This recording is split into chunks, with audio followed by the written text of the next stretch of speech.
Hello, everybody. Hello and welcome. I am the company's expert, and welcome to How to Get Hired. Today, we're going to talk about your questions, basically. It's a Q&A session. We're going to be talking about everything related to how to get hired. And usually, the hot topic is how to answer job interview questions.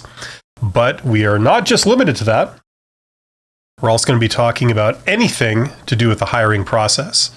And depending on what stage in your career that you're in right now, if you're just starting out or you're a professional, you've been out in the workforce for quite a while, there's several stages of a career usually. And we're going to talk about more than just how to get a job through standard channels, but we're going to be mainly focusing on that because that's what people really care about, whether you're working right now or you're out of work or you're doing a job search. We're going to talk about what you can do to minimize the amount of time that you're looking for a job and also minimize the stress and the unpleasantness factor. That's also very important. I see there are 6 people here. Thank you so much for being here. And welcome to, like it says here, Wow Ritho, if I'm saying that right, for being my latest member on my channel. Congratulations. Thank you for joining me. Wah, if that's how you say your name. Or Ritho. Yes. And also a reminder that just this morning I released the last installment, the 5th part of 5 for my mini-series called Beyond Employment. And that's where we talk about going beyond simply working as an employee. There are many ways to make money in this world. And as a lot of younger people might have suspected, there is the people that tend to be rich or at least upper middle class. A lot of them, they don't work as an employee. They don't just work with their hands or just follow orders. They actually move into other areas of making money. Like either you own your own business or you're in charge of several things or you're an investor. And there's kind of that whole side of things too. And so that 5-part series is talking about that. If you want to start a side hustle or you want to be a business owner or a startup founder, anything like that, that talks a little bit about that. So check that out if you're interested. And we have our first question in the chat. This is from Fifi Kangmo, if I'm saying that right. I'm sure I'm not. Thank you to Fifi. Fifi says, "Good morning. I'm looking for a new role in Scrum Master from nursing. It's not easy." Yes, that's right. And that's a term that keeps coming up quite often, actually. And well, it would help to know, Fifi, what stage you're at if you are applying for jobs and you know what you're doing, or you're having issues with a particular part of the process. And that's a term that, in my experience, has it's a very broadly defined term, Scrum Master. It's something where you improve processes, do work in process improvement and stuff like that. But I've seen all kinds of roles at different levels called that. So yeah. You know what? Someone asked in a video comment this morning, the question was, are all skills transferable? And I don't normally have the opportunity to answer questions in the comments of my videos, but I did type something. I said basically that yes, they are in reality. However, when it comes to the purposes of job search, they're kind of not, in the sense that it's hard to make a case for them to a recruiter or sometimes a hiring manager. This would be a lot of things. It's hard to make a case to a recruiter because recruiters basically they really know nothing about the jobs that they recruit for. They don't work in those roles. They're not an active part of those roles. They're trained in HR. They're trained in human resources. Okay, that's what their background is. So, when you talk to them about the finer points of being a Scrum Master, for example, they won't really understand, right? What they know is the job requirements and the job description that they've been told. So it's hard to make a case for a lot of things outside of what they've advertised for.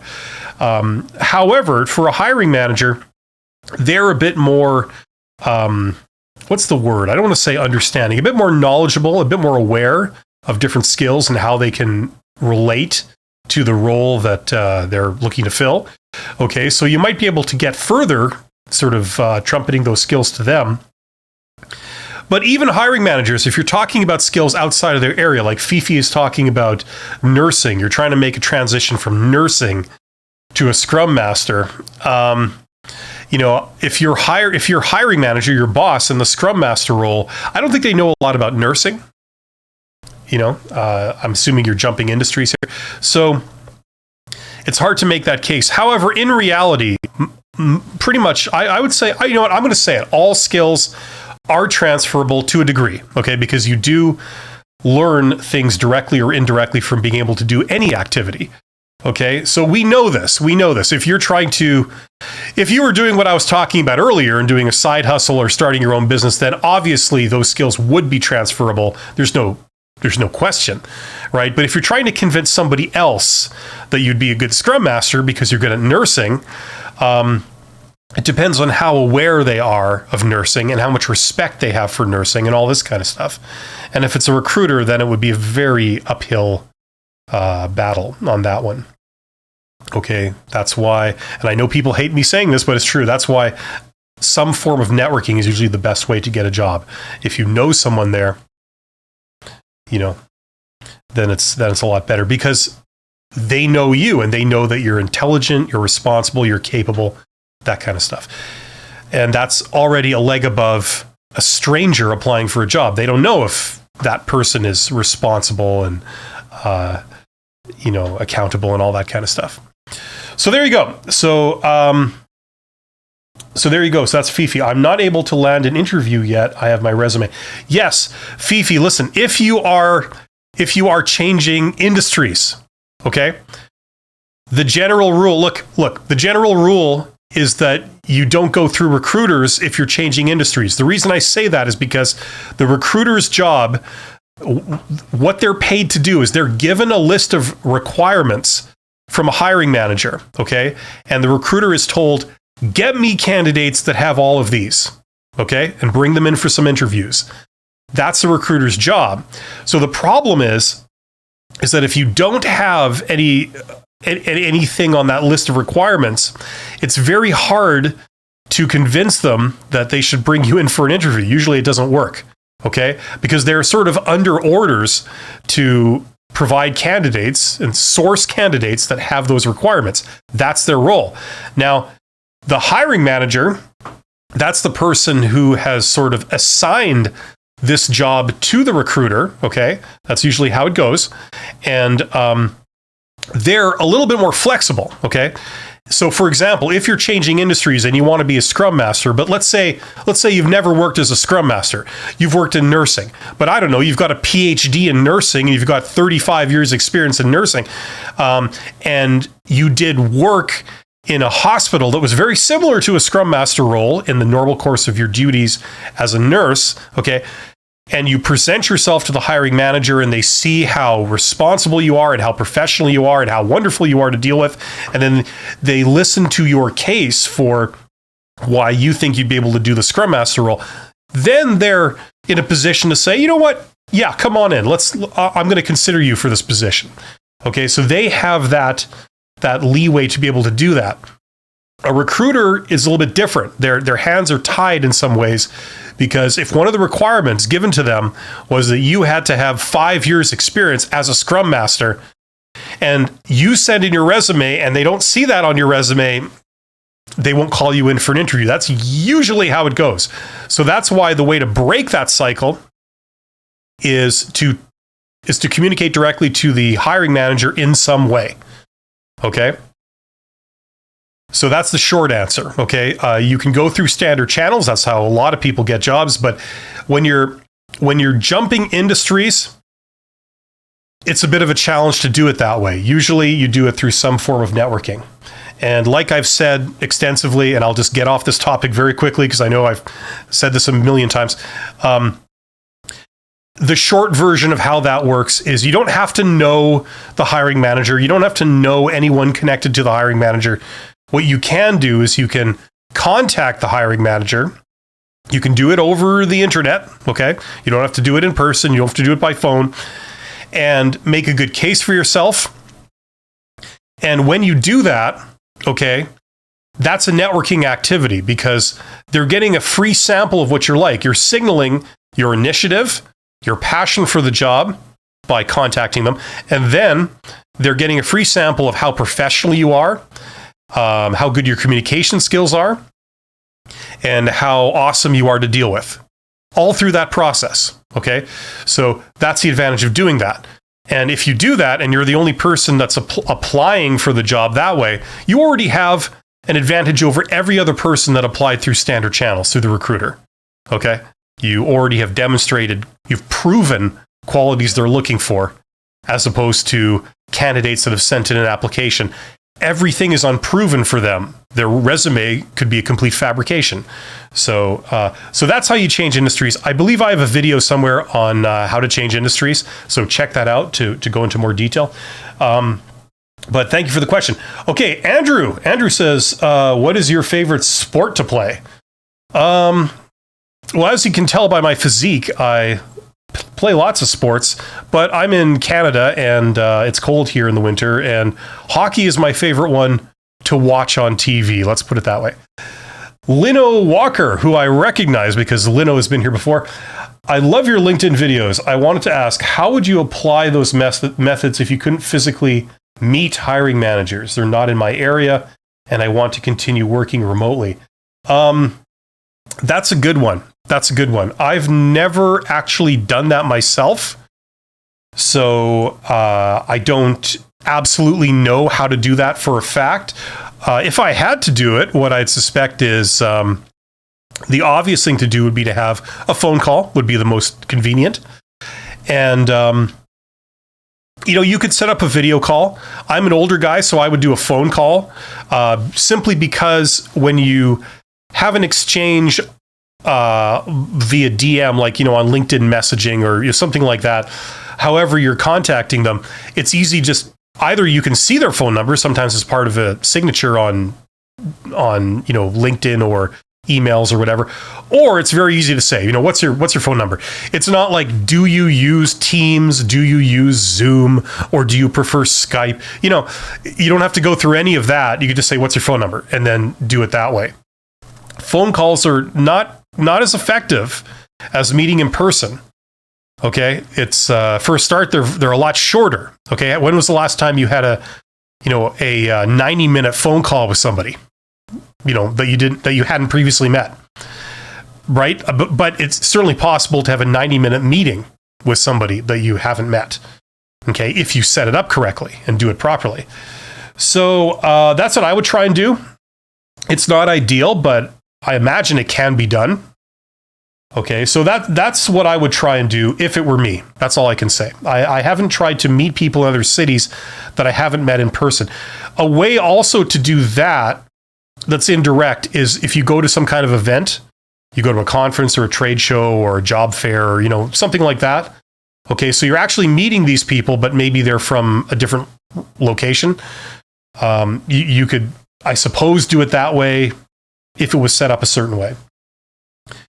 Hopefully that makes sense, Lino. That's a great question. That's sort of more advanced question down the networking path, which I know that when I talk about that, it seems like 3/4 of people just tune out, which is really a shame because that's really the super powerful way of getting a good job, and also a job where the process of getting it is actually remotely pleasant, as opposed to going through standard channels, which is quite unpleasant for a lot of people. Vic Mitchell says, I've met with the department manager and now I'm meeting with his boss, the VP. What type of interview questions should I ask? Okay, it's not like a vice president is going to ask one type of question. Okay, generally how it goes is that executives care more about the big picture. They care about your attitude, your commitment, okay, your approach to different things, to see if you fit with the culture, the way all these people think in that organization. Okay. So for example, if you're taking a job in a very large organization that's been around for 150 years, they're very slow moving, they're very process oriented. Okay. And let's say you come from, like, your previous employer was a small, innovative, fast moving type company. Okay. So what they're going to do is, what they may do is they may ask you questions about your general approach to doing things. Okay. There is no right or wrong. It's just how would you do something? Now, if you come from a fast-moving, innovative mentality that isn't very process-focused, maybe you're much more results-focused, you're used to having a lot of autonomy, and you can just go ahead and do things without having to ask permission from your boss for everything. You may do things a certain way. However, in that organization where you're trying to get hired, they're very, they're very controlled. There's a lot of procedures that govern everything. There's a lot of approvals you've got to go through to do anything, right? And they just want to see if you kind of get it. You know what I mean? Are you going to be someone that's going to rock the boat because you just don't get how they like to do things here? So they may ask you questions about that. Okay, if I had to give one answer, what type of question should I ask? Or something like that, or what the VP will ask, that's what they're usually going to ask. Are you asking like what type of questions you should ask the VP? Well, I've done a great video on that. It's actually really short. It talks about all kinds of different questions. It starts off with basic questions, like what you can expect from the role, and then it goes into much more high-level questions like, what's the biggest challenge that this industry is facing over the next 5 years? What's the biggest, area of innovation in this industry, or the biggest factor of uncertainty as we go forward? Something like that. VPs would care about questions like that because it's about long term, it's about big picture and larger time scale. Okay, so that would be the type of question to ask them. Check out that video. It's called, what questions to ask in the interview. But good question. JF, I need to watch your videos for my upcoming interview. Good. Yeah. Then you better get to it. Thank you, JF. Hopefully you get some value out of it. Lina Walker, I'm sorry for repeating my question. I've already asked this in your last video. I do recall seeing it. I can't type out long answers in the comments, unfortunately, but I do remember seeing that question. Andrew says, also, I want to thank you for helping me land an internship. Well, congratulations, Andrew. You rock. You're awesome. You deserve it. Now that you've got it, get the most you possibly can from it. Don't just serve out your time, okay? Get in there, do the obvious stuff, like learn everything you can. While you're there, okay, hit up all your coworkers and your boss, and maybe even your boss's boss, for a referral, like you be able to use them as future references. Make sure you do that while you're there. Also, see if you can get a recommendations out of it from your boss, possibly your boss's boss, and all your coworkers, okay? So that when the internship ends, you come out of there not just with the knowledge and experience, but with connections in the industry, with lots of, impressive references, with letters of recommendation. Okay. And that will help you move into the next step. Okay. So really maximize that, Andrew, and get everything you can out of it. It'll serve you well. Igor says, puzzled as applied like for 50 plus senior roles in sales management. Igor, don't say like all the time. I know it's kind of informal, but, because when you talk about things that are totally like, whatever or something, it's an advertisement for like, okay, you're low level, worker level, and there you will stay. Okay. Puzzle has applied for like 50 senior roles in sales management, have nicely polished CV. By CV, I think you mean resume. Resume is a list of your experience. CV is used in academic circles. That's technically the difference between those two terms. 20 years of relevant experience, yet not landing even the first interview. Listen, Igor, you are not unusual. You are not alone. That's actually typical, especially these days. It is so easy to apply for jobs now on the internet that like every job that's posted gets like at least over 100 applicants. Okay. So statistically speaking, already you have like a 1% chance of getting a call back. Okay. Or getting that job. Like, just statistically, that's if you do everything in an okay way. Usually it takes a lot more than that if you're just applying for job after job after job. Okay. I mean, you could apply for 100 jobs in a day easily, right? Okay, so here's the deal. It's not possible to customize your resume for every job that you apply to. It just isn't. Okay, like assuming you're doing a high volume of jobs. Okay, so the thing to do is to find a job that's like perfect for you. It appears perfect. It's exactly what you're looking for. Okay. And then unfortunately you have to customize. You have to customize your application, and that involves customizing your resume and customizing your cover letter if you have a cover letter or some form of cover letter. People hate hearing that, but unfortunately, if you're going to win at that game, that's kind of what you have to do. So apply to a lot of jobs. Okay. You said you've applied to 50. I mean, that's in the grand scheme of things. If it's internet jobs, that's like nothing, but you can apply for a ton of things. I mean, hey, you never know. But if it's like a perfect job, if it's really desirable, it seems to tick every box for you, then it really helps to customize. And what they want to hear is they want to hear an echo of what they've said they're looking for. Okay, in a nutshell, that's what they're looking for. That's what they want to see. In the crappier jobs that are out there, they run the applications through a computer. You have applicant tracking software and all that kind of stuff, and it doesn't even get read by a human. It just scans your resume and your cover letter sometimes for keywords and all this kind of stupidity. But if you're playing that game and you want to win at that game, you have to do a few things to win at that game. And one of them is feeding back at them basically exactly what they're looking for in the terms that they're looking for it. Okay. I've done a video about that a long time ago. It was like saying, if they're looking for someone who has created a positive profit margin at their last job, don't talk about the time that you boosted net income. You know what I mean? Those two things mean the same, but use their words. So when you say it, they recognize it. They go, yes, that's what we're looking for. Because sometimes, especially recruiters, are not smart enough and not informed enough to recognize the different ways of saying the same thing, right? They are only looking for the keywords that they were given. So, okay, but a lot of people have done videos about that. I've done one or two. Okay.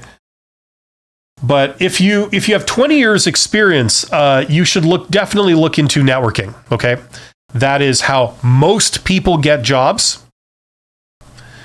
Recruiters won't really talk about it because it's a conflict of interest to tell people that, you can get a job quite easily without going through a recruiter like me, right?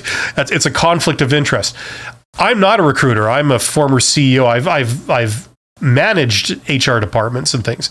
So, but look into that. Do your own research, okay? It will pay off for you.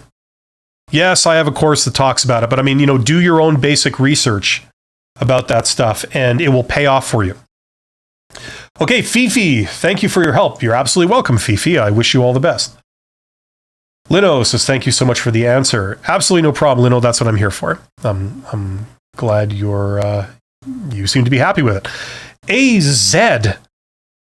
I say Z. I'm in Canada. I say Z. I guess it would be AZ if you're in the States. I can't get used to that. AZ, hello, Bill. I genuinely appreciate your content. Just want to say thank you. You're absolutely welcome, AZ. And it's great to see you here. Sea Dragon 911 says, wanted to ask you how to decline a job you already accepted. That's kind of a problem everybody looks forward to. How to decline it? Well, you just say no. I mean, it'd be the more polite you can make it, the better. My first option, Company A, took too long and made an offer, which is $12,000 more after I already accepted a job offer from Company B. Listen, Sea Dragon, you do what's right for you, okay? Now, if Company A came back to you with a better offer and you want to take that offer, take it. Okay, if the offer is in writing and it all looks good, there's no red flags or suspicious things going on, and you feel that's what you want to do, take it, okay? You don't have any loyalty to these different companies, nor should you worry about burning bridges, okay? You're not burning bridges if you say, look, I've got a competing offer and it's $12,000 more, so I'm sorry, I'm going to take that. I'm sure you understand. You know, that's perfectly reasonable, okay? Even if you signed an employment contract with Company B, even if you've already started your job, okay, it's still okay, right? You're not some kind of bad person for doing this, nor can anyone shame you into believing you are, okay? This is how business works. I mean, take it from me. I know. Everybody looks out for themselves. Organizations look out for themselves. The company looks out for themselves and not the individuals in the company. That's how it works. So how do you handle a world that behaves like this? Well, you look out for yourself. You know, there's no hard feelings. It's not personal. You say, now you can go to Company B and just say like, look, and unless like you can match it and get back to me in writing by tomorrow or something, I have no choice but to take this. You know, you're being perfectly reasonable. You're being perfectly gentlemanly or ladylike in doing this. Okay, so there's absolutely no shame in that. Go ahead and do it. Just make sure, I'm going on the assumption that Company A has made you the offer in writing. It's not verbal. Has to be in writing, and you have to trust that they will honor it. Okay, it's not some fly-by-night operation. Okay, so hopefully that makes sense. That's a great situation to be in. How do you decline it? Well, just say, I'm sorry, I'm unable to accept at this time. Thank you very much. I hope our paths will cross in the future. Best of luck. Something like that, you know, just very cordial, professional. Okay. Destinanto? I wish I had a name like that. Destinanto. I got into my current company because of watching your tips. Thanks. Oh, well, congratulations. I'm glad it worked out. And it's good that you're hopefully prospering. So thank you for saying so. Shania, how do you get a job where you are overqualified education-wise, but unqualified experience-wise? Well, not to sound like a complete broken record, but if the recruiter, if you've applied, I assume everybody starts out by applying through standard channels. That means you search job ads, usually on the internet, and then you respond to a job ad with a job application that contains your resume and a few other things. Right? And then you go to a job interview with a recruiter, and then you get an employment contract. Okay, so that's what I call standard channels. That's the standard default way of getting a job. Okay. Now, if you've tried that and they just will not give you an interview, or they will not give you the job, you can't pass the interview. Okay, then if you're comfortable doing it, networking. Okay, that's the way to get a job. That's how people up here get jobs. That's how most people here get jobs. That's how some people here get jobs, and how a few people down here get jobs. Okay. The more you learn about it, the more you can climb the ladder, you get better jobs. And not only that, but you get jobs where the person that hires you, usually your boss, believes in you. So they tend to work out more than getting hired by a recruiter. They don't know who you are. They just go, oh, you seem to have all the stuff. Sure, we'll take a chance on you. And then you're put with some jackass of a boss under, deceptively different working conditions than what you were led to believe. Networking jobs tend to work out much better than that. Okay, but that's how you solve that problem. Okay.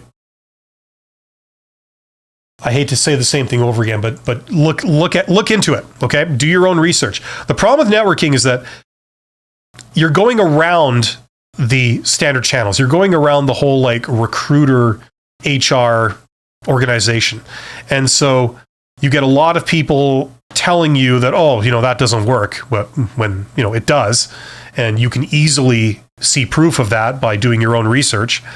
And recruiters will not help you with that because there's a conflict of interest there.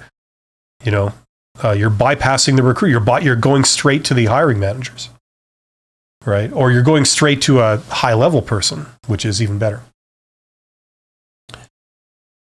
Okay, so that's a typical example of how networking can work. If you're passionate about doing the job, you're a professional person, you have a bit of initiative to sort of forge your own path in getting the job rather than just being treated like cattle and being herded through the standard channels. Those skills can make up for a multitude of things you may not have that they theoretically say that they want you to have. Okay. For example, if you've only got 1 year experience in something, but they say, no, you need 5, when we all know that, look, you got a year experience doing it, you know how to do that job, right? It can certainly make up for stuff like that. Okay, so look into that, Shania. It's to your advantage to learn all you can about that. It's a life skill that will serve you very well. Igor says, thank you, Igor. Vic Mitchell, thanks for answering my questions. No problem, that's what I'm here for. Ice Cold Wasim, that rings a bell. I think you've been here before. Any tips for a beginner who's going for the first interview? I'm gonna do a video in the next month or two on that topic, but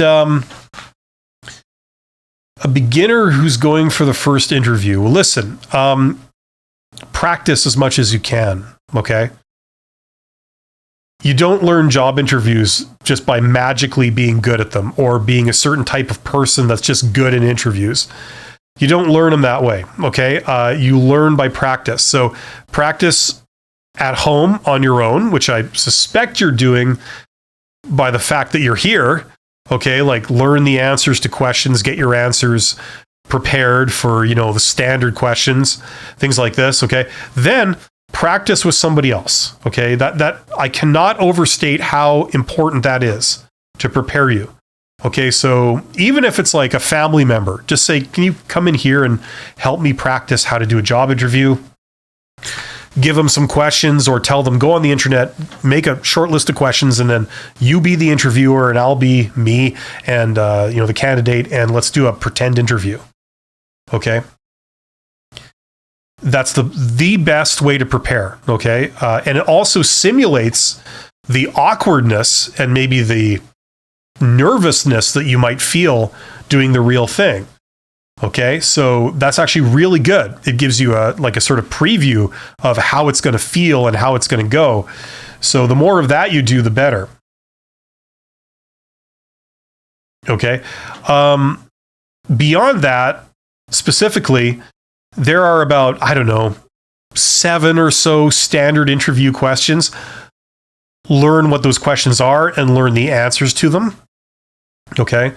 And I have my recommended ways of answering them, but there's other ways too. So don't just listen to any one person. Get a good cross section of advisors, as it were, to give you their version of it, right? And practice those, memorize it, okay? Because in the job interview, you're going to be nervous. Usually most people are nervous to a certain degree, and that means it's hard to kind of think on your feet really well. Okay, so that's why preparation is really the key for these things. Okay, and also recognize that, you know, those 7 or so standard questions I mentioned, usually they phrase them in different forms, but it's the same question, right? Like instead of saying, tell me about yourself, they'll say, please introduce yourself, you know, something like that, right? It's the same question. You give the same answer to both of those because they're asking for the same thing. You know, why should we hire you? It's the same as what are your strengths? Or, you know, why do you want to work here? You know, something like that. It's really the same question. You know, what are things that you have that fit what we're looking for? That's what they're asking, right? They might phrase it different ways. So do your own preparation and research on that stuff, and you should be on your way. Aditya says, hello, appreciate your videos very much. Why do recruiters ask if we already have offers and how to answer that question if we don't have offers? And what if we do have offers? I did a video about that. Bottom line is they ask the question because they're idiots. It doesn't matter. There's no blanket answer to what their motivation is, okay? Some recruiters, the especially stupid ones that don't understand people, what they will do is the theory is that they will make an assumption that if you have other offers, okay, that means that you're a good candidate that's in demand. And so that will make you more desirable to them, okay? And if you don't have other offers, nobody wants you, and there could be a reason for that. You're probably a bad employee or you're a bad candidate, a higher risk candidate, okay? That's how especially stupid recruiters take that question, okay?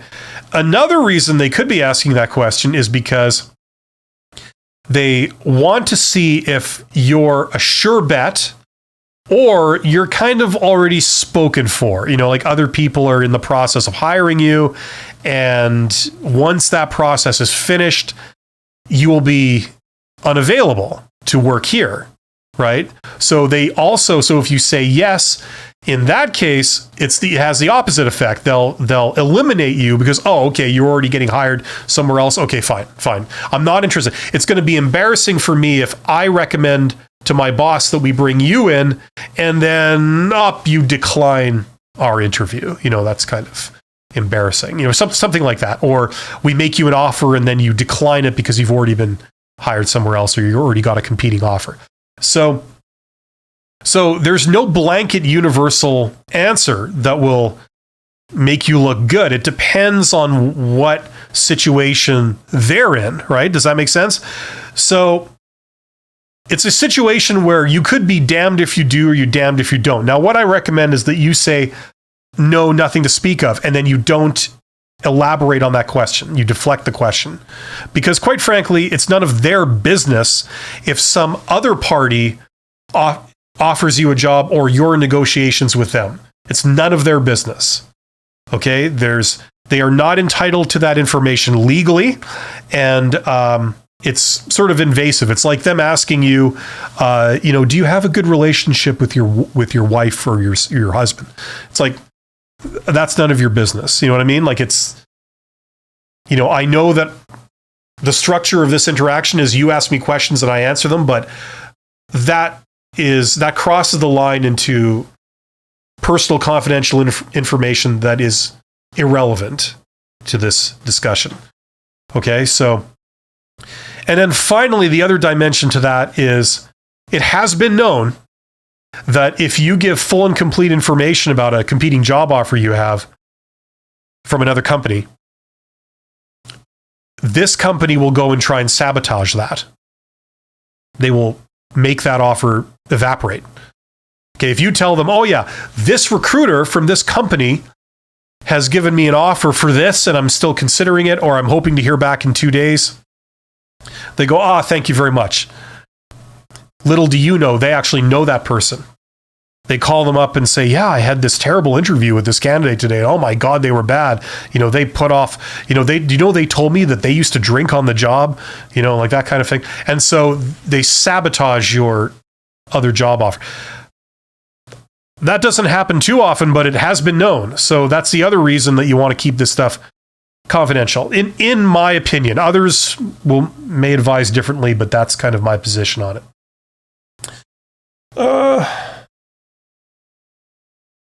There might be a bit more detail there that I haven't gone over, but if you're interested, I do have a video on that.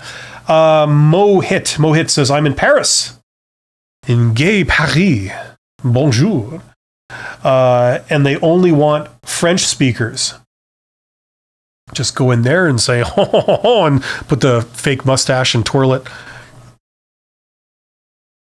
I don't know what we can really do about that, Mohit. And if you don't know French and can't learn it in a reasonable amount of time,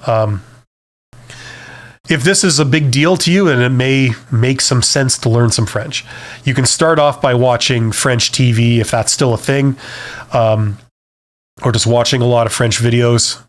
Just get exposure to French and then learn it formally, like learning any language. The entire first 13 years of schooling in my life were all entirely in French, so I know what you're going through. James, how do you list temporary freelance contract work on your resume if you have a lot of them over several years? Do you list all of them individually, or do you group them? Okay, assuming that you have too many to list on your resume, okay, you have no choice but to group them. I would give a couple of company names. So take the most prominent 3, let's say, and explicitly state them. So you're not just saying, vaguely, oh yeah, I've done a bunch of work, for various people. You need to give them something tangible. Okay, so I'd say pick the top 3, list them, and then, in some way, shape, or form, say lots of others. And I would also pull out 1 or 2 of your top accomplishments, okay, or accomplishments if you're in the UK, and explicitly list those. Okay, so increased this person's sales numbers, sales margin, whatever, by 20% in 1 year, something like that. Okay, so if you have any accomplishments in there, I would explicitly list those. But you've got to give, if you don't give actual employers or contracts, it can look suspicious depending on what's going on with the recruiter or the other party. So I would give them a couple of those if you're comfortable doing that. But I would not list everything. Then I would talk about many others, at least 15 other companies in this space and 3 other companies in this space, something like that. Just, that's kind of the approach I would take. There we go. You continue here. I don't lose out on a job opportunity because all the freelance contract work looks like job hopping. Well, listen, your job would be, your job title is, whatever you're doing is freelance. Let's say you're doing graphic design. I don't know what you do, but you do graphic design, and you've done freelance graphic design for, say, 30 clients, okay, over the last 2 years or something. Now, your job title would be graphic designer, okay? You could use the word freelance. I would put that maybe smaller if you would, but I would say graphic designer. And then you would say, if your name is Bill Todd, I would say Bill Todd Enterprises or, something like that. And then list your clients. Okay, something like that, or the top 3 clients, or the top 3 most impressive clients. I mean, there's no one right answer, but that would be the approach I would take. Then it gives them everything. It's clear that you're not job hopping, okay? These are your clients. You're in a job, okay, for the last 2 years or however long it's been, but you've had many clients. And underneath that job, you would list some clients explicitly so they can verify. You might even be able to give references from 1 or 2 of those clients if you're comfortable doing it. That further legitimizes it. And then you have maybe 1 or 2 accomplishments in there that shows your value. Hopefully that helps. Marco, I guess is Marco. I still like WKC champion. That's still my favorite. Hi, Bill. Just asking if you are feeling better and got rid of your sickness. You are awesome. Yes, I'm feeling better since I recorded the 5th episode of that mini-series Beyond Employment, which I just released the 5th installment of this morning. Yes, I was very sick when I did that. I had like a fever. I had the flu. I was whacked up on more medication than I think I've ever taken in my life. But I pulled it off, and I'm feeling much better. Also, if you watch that one, you see the ignominious end to that series.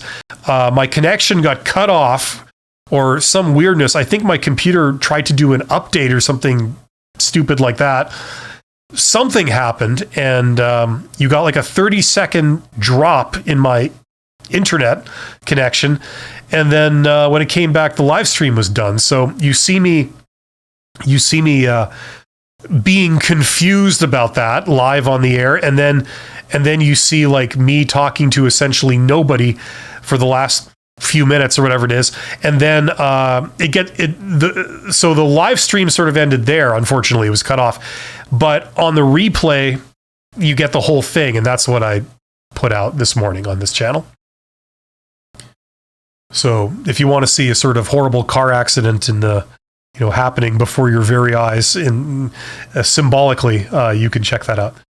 But no, it's once again, I just want to say, for anyone who is looking to do more in terms of making money than simply working as a low grade employee, with like an officious boss and a tedious job, there is more in life than doing that. And, one could argue that like in your 20s, maybe, that's what you do. That's how a lot of people start out. But then, a natural progression is to sort of move upwards and move beyond it, right? And I would encourage anyone to learn about that. You need certain life skills that for whatever the hell reason, they don't seem to teach in school or in university / college. They don't teach that stuff. A lot of professionals sort of pick it up, over the course of their career. And it serves them well by the time they get to old age. But, this is what executives know. This is it's basically sort of more advanced interpersonal skills. Okay. Some salespeople know the stuff. Some salespeople know it very, very well. But it's something that I would encourage everyone to learn. I mean, hey, if you're okay working as a worker, and that's fine, and you never ever want to move beyond that, and that's cool for you, sure, no problem. But if you're looking for more, if you aspire to more, instead of just being under somebody's thumb, all the time. Maybe you've got a brain, you can think for yourself, you can do things on your own initiative. I'd recommend you to check it out. And so that's what that series is about anyway, Beyond Employment. If you're interested, check it out. Not many people do, because this isn't an entrepreneurship channel, really. But I would encourage you to do so. Shayna says, thanks. You're welcome. You're welcome, Shayna. Tanya, is that how you say that? Tanya? How do you connect with hiring managers in LinkedIn if you don't know them? Oh, you're taking your first steps into a universe of delights. Listen. Okay. Listen, I'll say this briefly. Okay, and this is just the tip of the iceberg, okay? In an organization, you've got people down here, people in the middle, and people at the top, okay? People down here they don't interact with the public unless it's explicitly part of their job, like customer service or sales or something. Okay, so you don't contact them. They don't know anything anyway when it comes to like being able to get a job. People in the middle, they usually are not public facing. You know, if you're like a functional manager, you're the manager of the accounting department, you're the manager of the engineering department, you're the manager of the sales and service department. You know, you're not getting queries from the public. First of all, people in the middle are too busy to deal with those the vast majority of the time. Okay. And it's not really part of their job to just to field questions and requests from the public, from people they don't know, unsolicited things. Okay. People up here, okay, executives. So vice president, somebody mentioned earlier in this live stream that they're about to do a job interview. It's like maybe the second job interview or something, where this time the vice president is going to be sitting in the interview, maybe asking a few questions, right?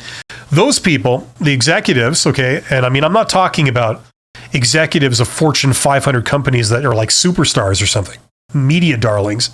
I'm talking about executives in most businesses. In any small city where you are, there's like tens of thousands of businesses. So the people that run the business, they're in charge of making decisions about it. The executives, okay? What many people down here don't realize, okay, is that the executives, part of their job, built into their job, is to represent the organization to the public. And part of that involves responding to unsolicited queries from the public, okay? Because people that send you a question, you know, could I get a tour? Could I talk to you for a few minutes? Those people, they could be new, you know, institutional customers. They could be potential business partners. They could be suppliers. They could be regulators. They could be the government. You know, you don't know. It could be the media, the press, people that want you to do an article about you, or, you know, they want to get your quote for something. So if you took this attitude that, like, you know, your response would be like, what, you know, who is this? Why are you contacting me? No, I don't know anything. Don't ever contact me again. Goodbye. Right? Like, if you took that attitude, that would be very bad for business. Okay?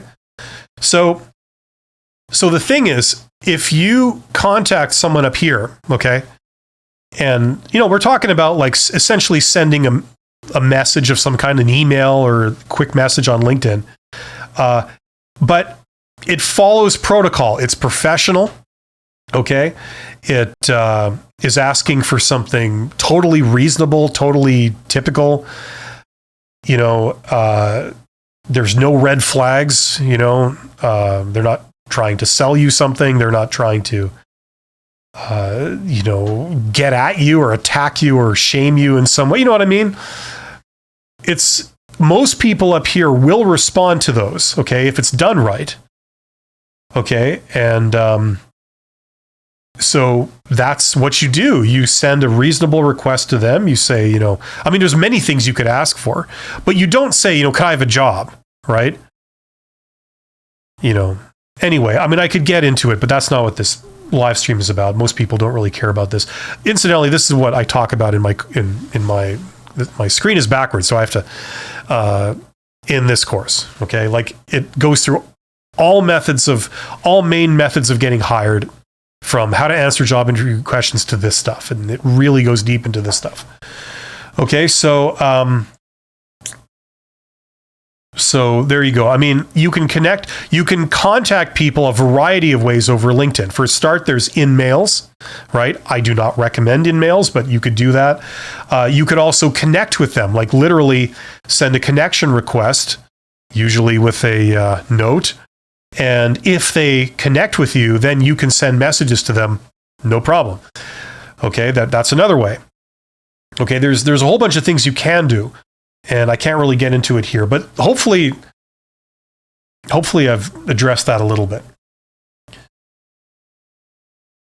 I've got videos on this, Tanya, if you really want to go deeper. I mean, you can do your own research, but I've got some videos where I talk about this. They were not very popular. Most people are not looking for that, but these are the keys to doing it right. And then obviously I've got that course. And a lot of people were buying my course, that one, the Get Hired course last week. I was actually quite surprised. I guess it's the after Christmas, after holidays rush or something. Ice Cold says, I've been on the live before. Every time you answer my question, I get peace of mind. Thank you.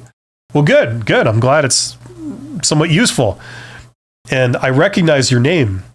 It's good. Having names that sort of stick out a little bit so people remember them is good. You don't want to have something that's just ridiculous, but something that's memorable is good. It shows a bit of personality, a bit of character. That's good. Hamza says, how do you tailor a CV to a job description? Well, there are tons of videos on how to do that. It's a pretty basic thing. It's like quick answer is, in the job description, they're telling you the things that they're looking for. Okay? They've said, we're looking for someone who has this and this and this and this and this and this, right? So if you have those, right, say them in the resume. It's not a CV, it's a resume. Say them in the resume. You want to explicitly state those. Okay? Even if it's like obvious or would be obvious to most people, you still have to explicitly state them. Okay? That's what that means. Lana? Is that Lana? That's an L, right? Not an I. I guess it's a font where the capital I and an L look exactly the same. So it would be Iana or it would be Lana. Lana. I recently had an interview for an analyst position, and they asked, tell me of a time when you implemented an innovative solution to a non-traditional problem. I had no idea how to answer it. Yes, see, that's where preparation comes in, Lana. The way you answer the behavioral questions, like that's called a behavioral question. The tell me about a time questions, those are behavioral questions because the answer is a story that's particular to you from your past. Okay, everybody's going to have a different answer because everyone has different experiences, right? So those are behavioral questions. The idea behind them is that they ask you these questions thinking they're all clever. And what they're really probing for is that if you say that you did something, okay, in the past, they're going on the assumption that, oh, if we asked you to do that tomorrow, what you just said, that's what you would do. Okay, so number one, make sure that you only tell stories that if you had to redo it again today, that's what you would do. It's not like you did it that way, but then you learned that that's the wrong way to do it and there's a better way to do it and you wouldn't do the same thing again, right? So that's kind of the first thing to know about those questions. Secondly, like I've said before, there's about literally a million different behavioral questions they could ask. There's no way to predict what question they're going to ask, and there's no way to prepare for all eventualities. It's just impossible. So the way you handle those questions is when you're preparing for your job interviews, okay, you're memorizing answers to questions so you have them on the tip of your mind. Also, commit to memory. I'd say 10, like you could do 5, but I would say 10. 10 stories from your past that, illustrated a great thing about you. So an accomplishment of some kind, or you handled an emergency, or, your boss was sick and your assistant boss was sick and you had to step into the boss's shoes for a day because they were unavailable. Think of things like that from your past and practice telling them in a very compact way. So you could tell the story in literally 45 seconds. It doesn't take you 10 minutes because you're babbling and you're going off on tangents, right? Practice telling those stories, right? Then, when you get to the interview and they ask you a question like this, you're going to pull out one of those 10 stories, whichever one, most closely matches it, and then just tell it in a slightly different way to tailor it to this. They're asking about innovation, innovative solution, right? You could say, well, hey, there was that time that my boss was sick and the assistant boss was sick and I had to step into my boss's shoes for a day to cover for them. And, there was a big challenge that day. Someone came to me and they asked for my direction on how to do this. I didn't know how to do that. I know that we do it kind of a certain way, but I didn't know the procedure. So I told them to do this other thing. It was a sort of new way of doing it that they hadn't done there before, that I sort of invented to solve this immediate problem. And it worked. And we accomplished the goal for that day. And when my boss came back, they said, "Good job. You handled it well." Right? And that was where I had to apply innovative thinking on my feet to a problem that was right in front of me. And it was successful, and I was commended for it. There you go. See? I just took a story I had, and I adapted it to that question. So if you memorize, say, 10 stories, you will be covered. Any question they ask you that's a behavioral question, you will have an answer for them right on the tip of your mind. Okay, so that's how you prepare for those. I've done videos on behavioral questions, so check that out, including the format that's the best format, like the STAR method or STAR L method, the best way to tell the story in a very compact way so you don't consume the entire job interview answering this one question. Hopefully that makes sense. James, thanks. It helps a lot. You're awesome. You're awesome, James. You're awesome for being here. You're doing self-improvement, and that's the name of the game. You do stuff like this over time, you will be a pro. Playlist, there's a name. Playlist, how to get hired with no experience. Well, I've done a video on that. The short answer is you have experience. You have experience in school. You have experience working in teams. You have experience meeting deadlines. You have experience being responsible and accountable to study for tests and prepare yourself and pass them. You have experience having to show up day after day after day, despite weather, despite sickness, despite tedium. You're a trooper. You've put in the time, and you've come out of it successfully. You also have a lot of experience following instructions. You have experience asking for clarification when you need it, right? I mean, I could go on. These are all the experiences you have simply by being in school, okay? So you have experience, whatever your situation is, okay? You're going to bring all of that to this job. Mohit, how do you get past applicant tracking system? I've tried different keywords, but my CV seems to get rejected. Listen, this is, Mohit, this is this perpetual cat and mouse game. It's almost like hackers versus security people, right? Like they're always evolving, and they're always evolving to counteract them, right? It's the same thing with applicant tracking systems. I mean, I remember in the very beginning, when those things first came out, like they're looking for keywords that were in the job ad, right? Like they said, we need 5 years experience in this. We need this qualification, etc. So it was looking for resumes that says 5 years experience in that and this qualification, right? Those are the ones that would get through that filter.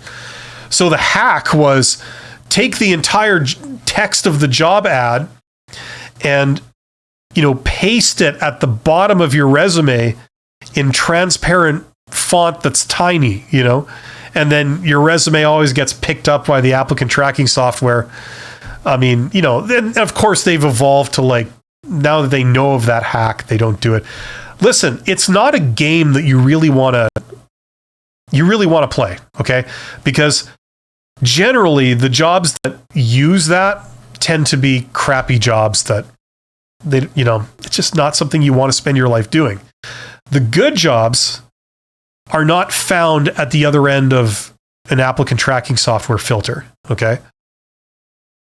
And in any case, I'm not the best person to answer that because frankly, that's not something that's worth pursuing. Okay, I believe there's tons of other YouTubers for a start and articles that talk about that, but it's always evolving. That's the thing. So you could try that. Pina, or is that Pena, says, I was working 2 weeks ago. My boss started to despite me. and I mentioned about it. Now 2 weeks without work. Now what? I'm still in the company, just haven't received any work days. This is at Finland. Okay. I'm having some issues understanding precisely what you're talking about, Pena or Pina. I guess if you're in Finland, it wouldn't be Pina. I like the Finns. They did some interesting things in World War II. Anyway,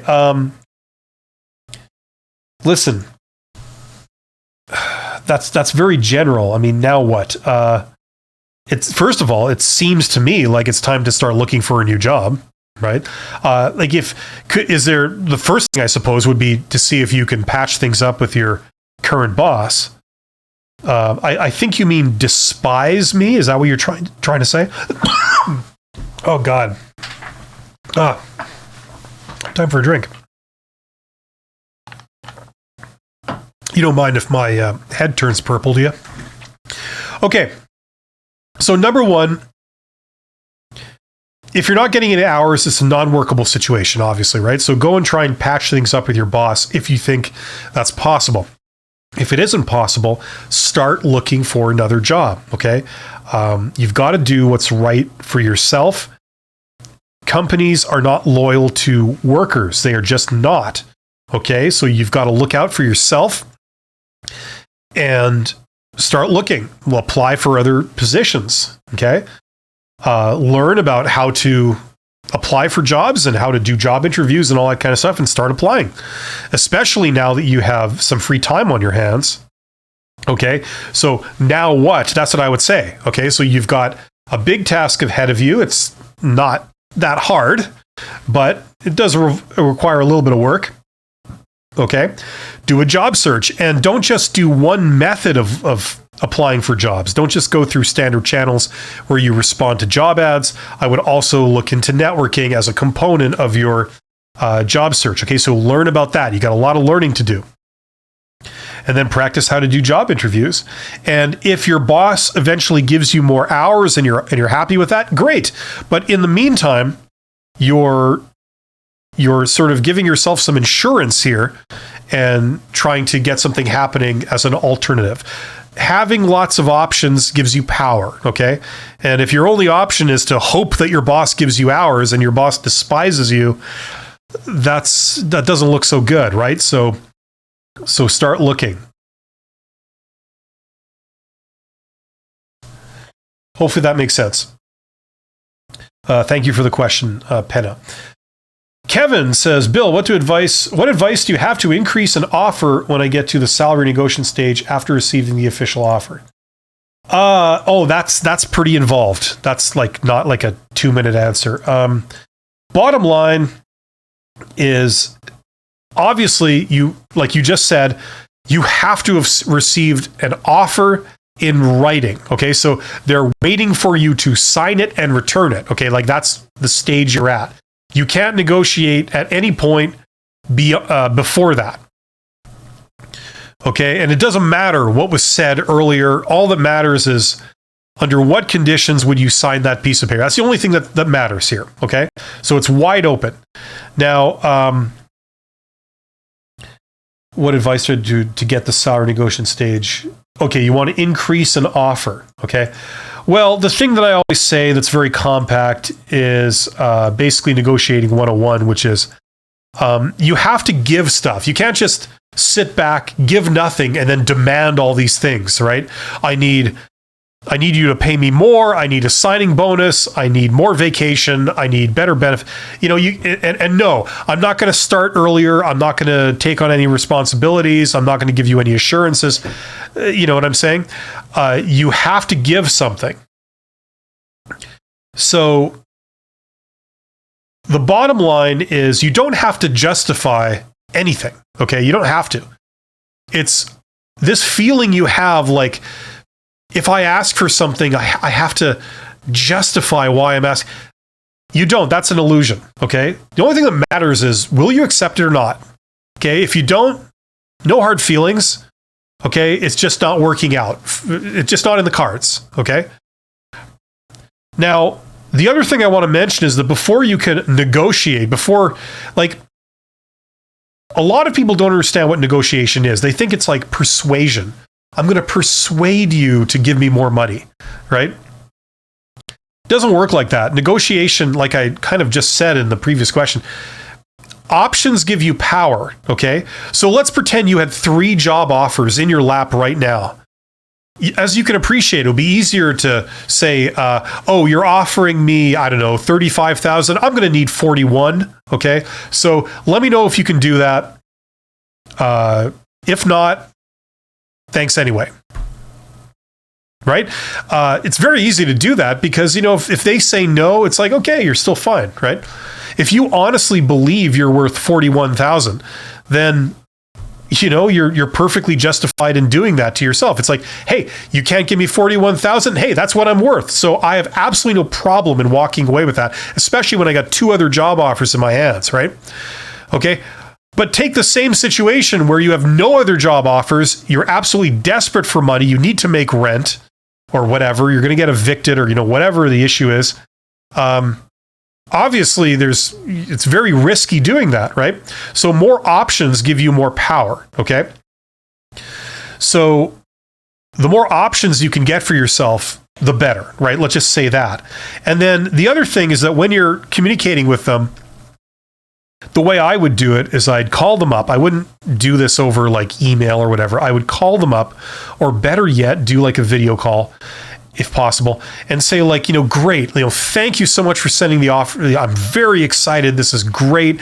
I'm really looking forward to joining the team. You guys, I'm looking forward to working with you all. This is wonderful. Listen, so let's go over this together, okay? And we can maybe finish this. Okay, so you've given me this. That's great. Okay, awesome. You've given me this. Well, I'm used to having more vacation, but you know what? It's fine. I'll be okay with less vacation than I received in my previous jobs. Benefits. Okay, it's good. I mean, I don't have this. Once again, I'm used to having that. But that's fine. That's fine. We can make this work. Working hours, shift work, remote work, flex time, flex place, all that kind of stuff. That's all fine. It's kind of less than what I'm used to, but that's fine. That's fine. It's good. That's all good. Start date. Yeah, no problem. Salary. Here, I'm going to need a little bit here. Okay. Unfortunately, I'm used to getting a bit more than this, especially considering the other things.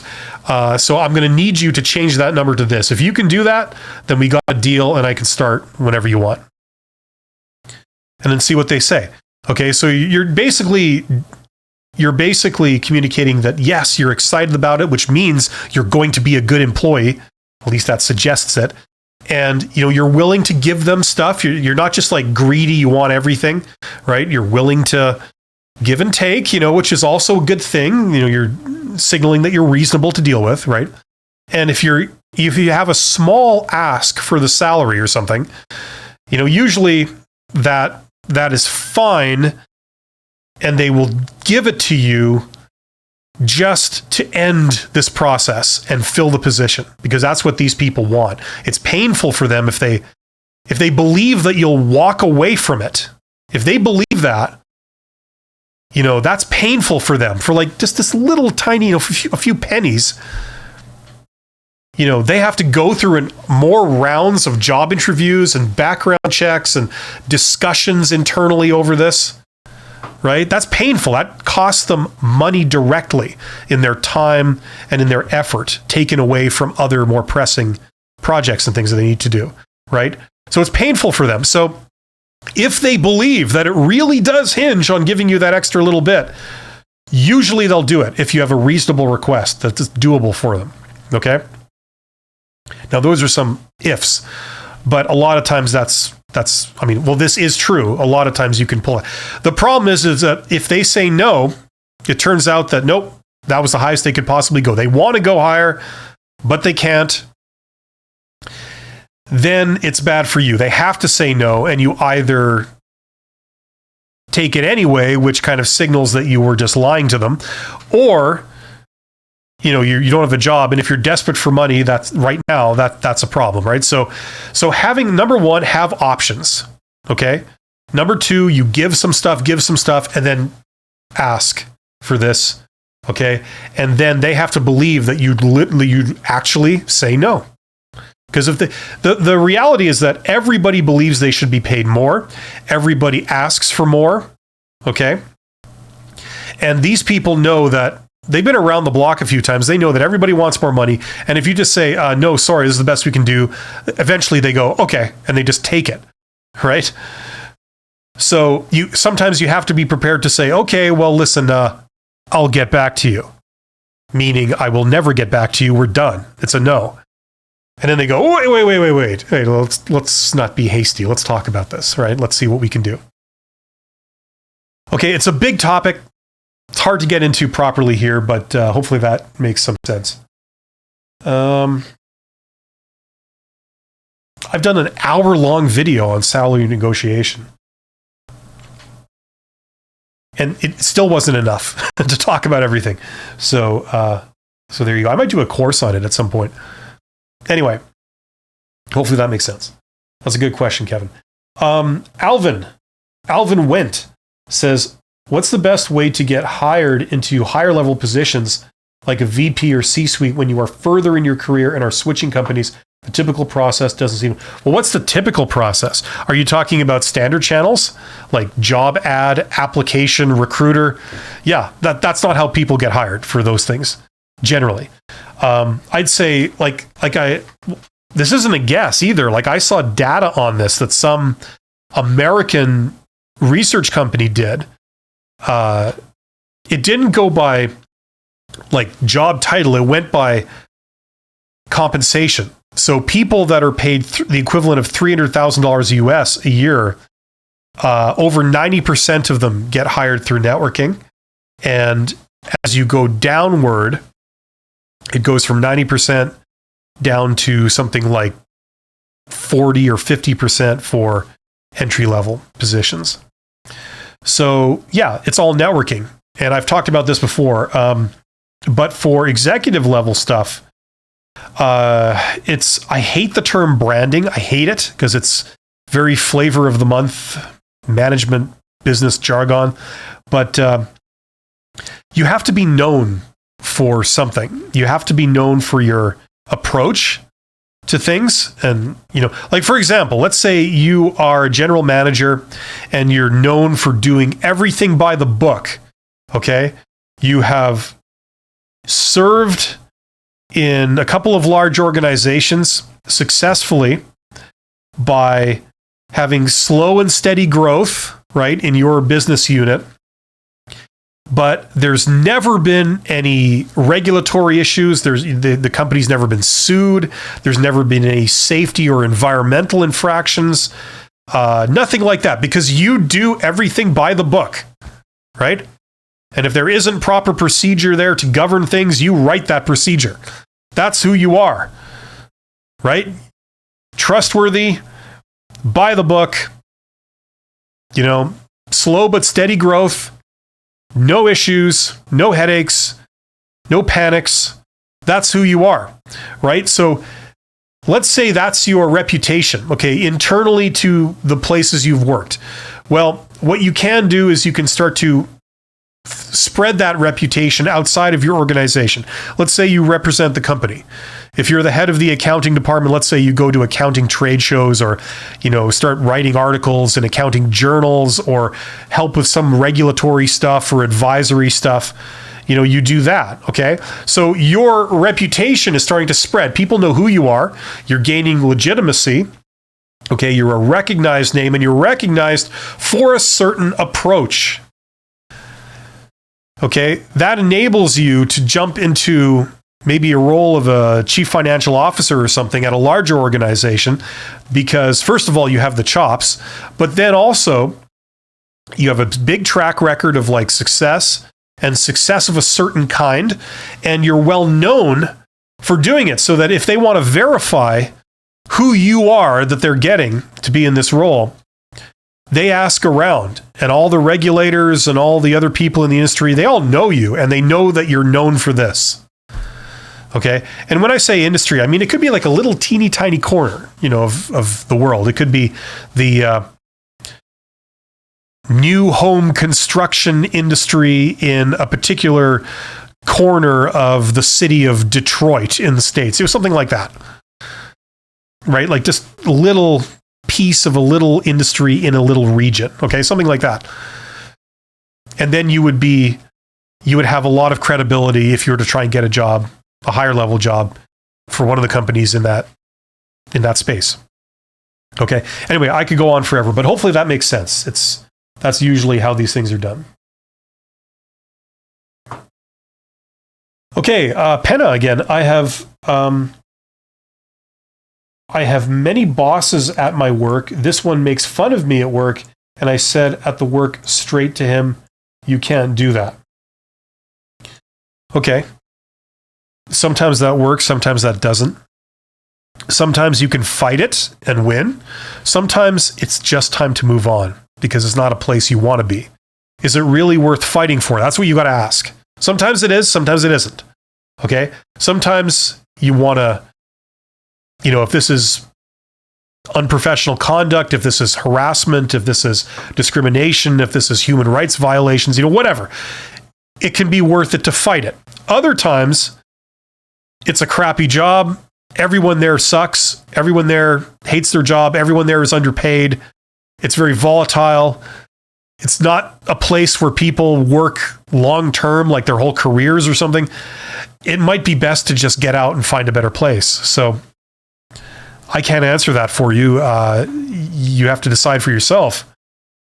But you have a couple of different options there. So,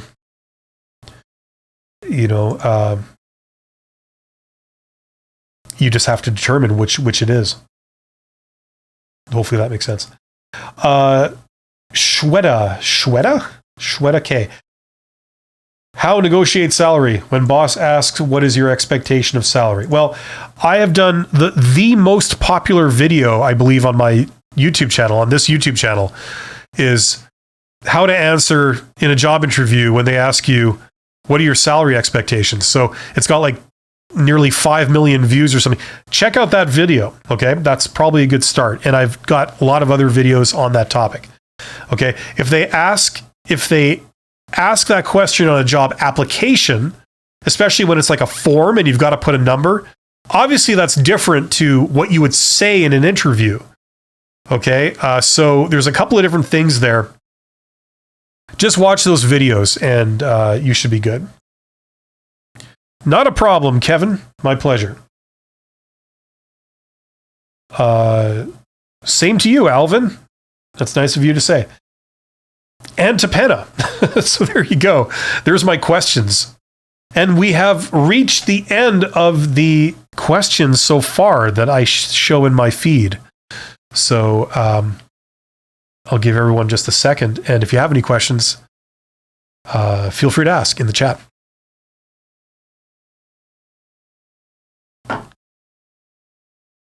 Yes, I'm drinking Red Bull. It's what I need for being able to have a perfect motor mouth and go for 2 hours on these live streams. It's also healthy too, and it's all vitamins. And it gives your hair a fine sheen. I think in my case, it's causing it to fall out, but what can you do? You're welcome, Shweta. I hope I'm saying your name. I'm sure I'm not. I'm not. I just resign my fact to not saying anyone's name correctly, which probably pisses them off the moment I start talking. But that's okay because that's just who I am. I've always been bad at names. There are some people that are just amazing. They instantly know how to say like all names, and they can remember names. That's actually a sign of good interpersonal skills, where you can remember someone's name without having to like ask them their name a whole bunch of times, and then address them by their name. That's a great skill to have. I have the opposite of that. I have tried to train myself to do that. I can't.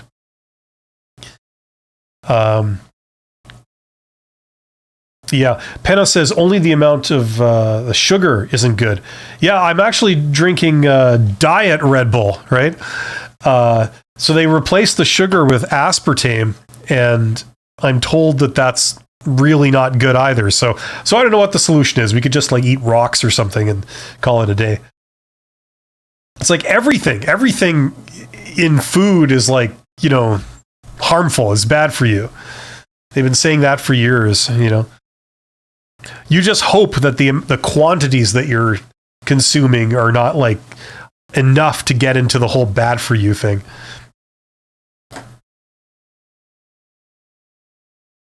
Okay, I'm terrible. Pay, is that how you say that? Paya? How do I network or find groups? Oh, excellent question. Okay, where do I start? I mean, there's so many different ways of doing this. Listen, there are many forms of networking. Probably the most common that everybody thinks of that immediately comes to mind is, I have to go to an event where there's like a crowd of people standing around and I have to sort of introduce myself. And, hey, how are you? That kind of thing. You can do that, but I don't like to do that. I find it isn't super effective anyway. The other form of networking that leaps to everyone's mind is you just have to know someone connected to that job in some way. If you want the job, my neighbor's brother's son works there, so could you put in a good word for me, right? That's also what comes to mind. Now, I don't know how well that works. That can work well for some people. Some people get jobs that way. I don't want to say it doesn't work. But the reality is, I mean, no matter, even if you knew like 1 million people, the odds of you wanting a job in that particular company there, that business there, they're employing people like you. They do the work that you're trained for. And they're going places, and that's where you want to be, right? The odds that you just happen to know someone already in that organization, it's pretty slim. It's minimal. It's like practically zero, okay? So the way you do networking, another form of networking that's actually very successful, is you proactively contact someone in that organization, okay? And there's many ways of doing that, okay? The way that I like the best, okay, that I recommend other people do, is some form of saying like, hey, I think what you guys do is great. I'm interested in the work you do. I'd very much like to ask you a few questions about this industry or the role that you're in. Would you have some time? There you go. It's just as simple as that. Now, obviously, you've got to address that to the right person. You've got to address that in a professional way. There can't be any red flags. You can't misspell half the words. You can't refuse to give your last name or, there's like 1 million ways you could screw it up, right? That would give red flags to the person. They receive that and they go, I don't know what this is. I don't like this. Suspicious, right? But the bottom line is if you do everything right, you're professional, you're good-natured, you start off with like a compliment that is appropriate. You say, look, I really am interested in the type of work that you do. They're working as managing a department where you'd like to work, right? You're not lying. You're saying, I'm interested in that type of work. How do you guys do it at this company? How do you guys do it at that role? Something like that. If you think about it, you're actually interested in learning from these people certain things, right? Okay. Now, a great way to do it is if you are professional about it and you're very pleasant about it and you're a little bit flattering about it, okay? And there aren't any red flags. Like, for example, if you did this on LinkedIn, probably the first thing the other person would do, the receiver would do, is go and look at your profile. They'd be like, who's sending me this? Who is this person, right? Now, if they go and they see, oh, I'm out of work, I'm desperate for a job, okay, there's a red flag, right? I'm not saying you lie, but you just don't disclose that, stuff like that. If they say, if they look at your profile and you've misspelled like every second word, the picture that you have as a profile picture is 3 people drunk and partying. You know what I mean? Like there's a red flag.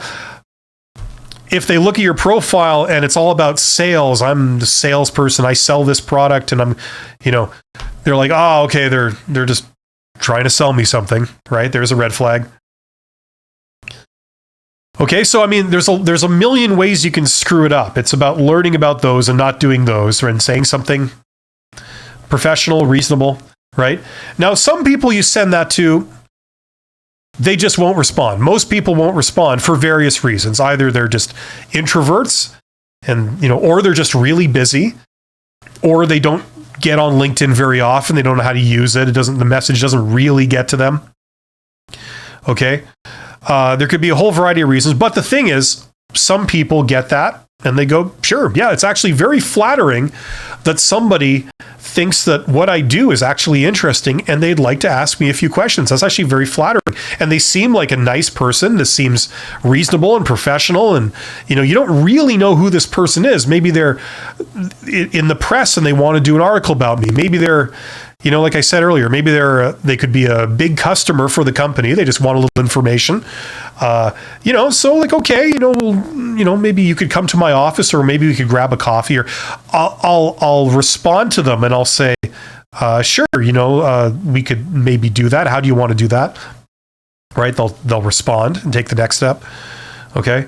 So you could do that, right? Okay. If it's a hiring manager that's wanting to hire an employee, okay, let's say it's a, it's accountant. Okay, whatever. This person is the head of the accounting department. They need to hire a junior accountant. That's something that is known only to them. It's not disclosed publicly yet. Okay. Sometime soon in the next couple of months, I'm going to have to really hire a new person, right? But then someone contacts them and says, hey, I think the work you do is really awesome. I'd love to be able to ask you a few questions about the accounting industry and, maybe where it's going. Would you be able to spare me half an hour? And they look at your profile and it shows that you're an accountant, right? Everything looks good. There's no red flags of any kind. They say, hey, yeah, sure. Let's I don't mind answering a few questions. Right? They have that kind of in the back of their mind. So that's how you reach out to those people. I mean, in a nutshell, I could go on, but that's kind of the quick version of it. Okay. I mean, there's many ways to do it. That's what I would consider one of the more promising ways. And the great thing is that if you do this remotely, you could do just like applying for jobs. You could apply for 100 jobs in a day easily. If you're doing it online, you could contact 100 hiring managers in a day. Okay. So anyway, so hopefully that makes sense. Pay. Alvin, any tips or practices to brand yourself externally? Yeah, you have to make sure that other people know who you are. How do you do that? How do you know who someone is? You put stuff out there. So you participate in, like if you're in a job and you're trying to do this, say you're a general manager and, or whatever, some high level position, engineering manager, accounting manager, participate in industry events, participate in places where people of your ilk get together, like other accountants, other engineers, whatever. They get together in groups. They get together on, job boards, and not job boards, but bulletin boards, that kind of stuff. They interact together. If someone does an article about this, you can contact them, whatever. And then you do this networking stuff, right? Like to set up my own consulting business, I basically walked the talk, what I've been saying, and did this kind of activity. And I only met with CEOs. I met with a couple of other executives, but mainly CEOs. I met with, I can't even remember anymore. It was like 100, 200 plus. I can't even remember. Lots of CEOs, and did this. CEOs of small companies, CEOs of big companies, CEOs in my industry, CEOs in other industries, you know, and did that and built up this network and did it, you know, in-person meetings, like one-on-one in-person meetings, sometimes in their offices, like their office. I got to see CEOs' offices, which was nice. CEOs from companies a hell of a lot bigger than mine, by the way. So they had like really amazing offices. And sometimes that, you know, you just go to a Starbucks, set it up. So we just go to a neutral location, usually a Starbucks, grab a coffee, have a chat, right? Maybe anywhere between 45 minutes and 2 hours. 2 hours isn't typical, but you know, it did go to that sometimes. And I built up this network of CEOs and stuff, and then did consulting. And, you know, so that's one of the reasons why I advocate this. The great thing in a way is that not many people are doing this. Not many people are doing networking. So when someone contacts somebody else, you're like the only person that's contacted them for this kind of request. You're the only one that's like shown interest in what they do and, you know, and has asked for this. So anyway. So to brand yourself externally, you just put yourself out there. You just, you know, start writing articles, start doing posts. You know, I suppose you could start doing videos, I guess. Maybe not. I mean, I didn't do videos. The YouTube channel has nothing to do with my business consulting stuff. But yeah, just put yourself out there and go to events. That's a great way. Meeting people face to face is by far the best way of making a good impression. Don't do it by phone. Don't do it by email. If you know, those things just exist to get the face-to-face thing. And yeah, it's painful to do a face-to-face thing. You have to go and travel around and, you know what I mean? But it pays off, you know? It's easy to just hang up a phone. Well, I got to go. I'll talk to you later. Click, right? Try doing that when you've got a one-on-one meeting, like a job interview. It's a lot more awkward to say, you know, oh, well, look at the time. See ya, right? You know, it's far more engaging. Lala Boo Boo 9. That's an awesome name, by the way. I'm due an appraisal in a few weeks, and I'm thinking of asking for a raise. What's the best way to go about this? I feel like I need to be able to offer something. Well, once again, listen, I've done a video on that. Here's what you're walking into. Everybody, like I said earlier, everybody feels they deserve more compensation.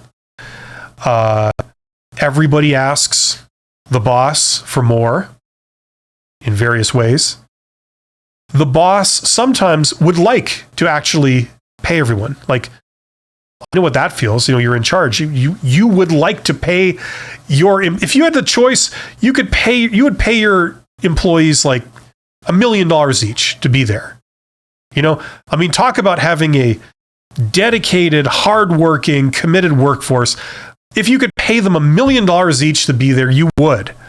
The problem is that you just don't have that much extra money to spend. It's just either not in the budget if you're in a big company, or it's a direct conflict between like, okay, do I put this money into my pocket or into theirs?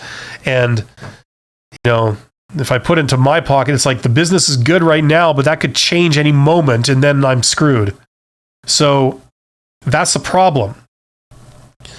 So they like to say yes a lot of the times if it was up to them, but unfortunately they can't. So that's what you're up to. Now, the other part of this is that why would they give you more money when they've got you already for the lower amount that you're working for right now? Like, you're demonstrating that you're worth that much by virtue of the fact that they're paying it to you and you're staying, right? So that's why kind of like asking for a raise is kind of a weird thing. At the end of the day, it doesn't matter what arguments you use or what justifications you use. You know, even like they could be certainly legitimate, but at the end of the day, that's the situation you're walking into. Okay. So like I said earlier, a couple times actually, having more options means more power. So if your only option is that you have this job and either you stay or you're unemployed, and those are your two options, it's kind of hard to negotiate persuasively. You know what I mean? Because they can just call your bluff and say like, no, sorry, not in the budget. I'd like to, but I can't. Oh, well, sorry. But we do value you, you know, that kind of thing. And then you just take it. You just stay there, right? That's usually what they do anyway. Alternatively, if you feel you're worth more money, and you know this because other people are willing to pay you more money to do the same job for them, okay? Or a better job for even more money, okay, you're worth more, okay?